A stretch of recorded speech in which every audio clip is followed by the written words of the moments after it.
Niya na ang Balitang Express region-wide karong orasa. Usa ang patay ug duhan ang nasamdan sa aksidente sa Banwa sa Matalam. Patay ang usa ka lalaki samtang duha pa ang nasamdan human nawad-an sa kontrol ang truck nga puno sa karga ug tubo sa barangay Manubuan, Banwa sa Matalam, probinsya sa Cotabato ni atong Biyernes alas 10:25 sa buntag. Ang biktima nga naila si Nawi Manyon Pino, 28 anyos, samtang padayon pang ginatambalan sa Amas Provincial Hospital. Ang mga naangol nga sila Nasser Manyon Pino, 35 anyos ug bayda sa Lilama Makapindig, 27 anyos, parehong residente sa nahisgutang lugar.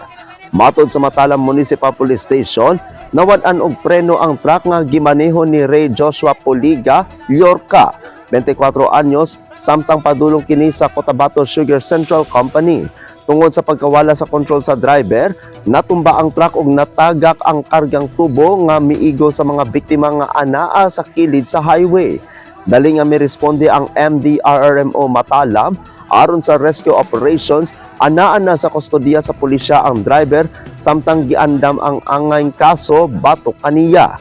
Pahimang gikan sa mga otoridad ngadto sa mga driver ug operator sa mga cargo truck, siguruhon ang maayong kondisyon sa ilang sakyanan aron malikayan ang susamang insidente.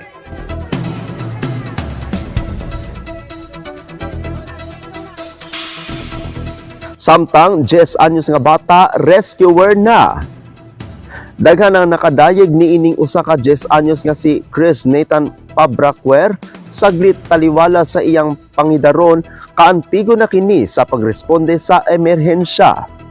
Nasayran nga taga-dakbayan sa Davao kini ug anak sa usa ka trainer sa City Disaster Risk Reduction and Management Office o kon CDRRMO Davao.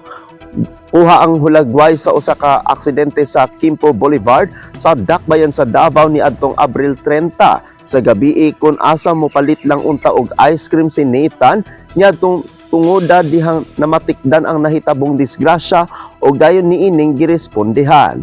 Wow! Nasayran nga nakahuman kini og training sa standard first aid ug basic life support. Galing ha. Maayo kayong bata nga to. At ang iyang uban pang mga balita unya sa alas 9:30 sa gabi sa Weekend News.